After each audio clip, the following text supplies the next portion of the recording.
You know what they say, everybody gets pimped at some point.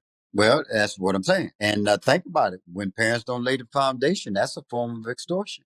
When you think about it, because look what it's going to cost your kid. Yeah. I mean, a big cost. It just all depends on how we look at things. And if I disrespect you and I steal from you and I lie to you and don't tell you the truth, another form of extortion. I still stole from you. You know what the Bible says about when you don't share these truths of the Bible and the foundation? Those truths, when you hide the truth and you keep your mouth shut, you hiding from people who are already lost. In other words, you holding back that which can give them a leg up and can give them a foundation and can give them the boost that they need. Matter of fact, even for the saving of their souls.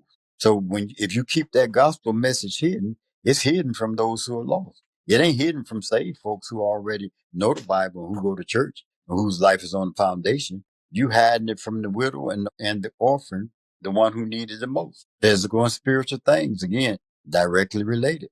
Because speaking of fishers of men, we having these great conversations and topic, which is stir a lot of debate. But you've heard that old saying before: if you give a man a fish, he'll eat today. But if you teach him how to fish, he can eat from now on. That's tied back into giving him a foundation. Because if you just give him the fish, you're just giving him a meal. But guess what? If you teach him how to fish, you're giving him a little bit of foundation. You're giving him a leg to stand on so he can go feed himself from now on. So these conversations that we're having will help a lot of people while we're fishing for them. And we ain't just fishing for them just so they can get a tangible material hold on things. We want to give them a real foundation. We want to give it to them from both sides. That's how you really catch fish. That's how you really catch a man.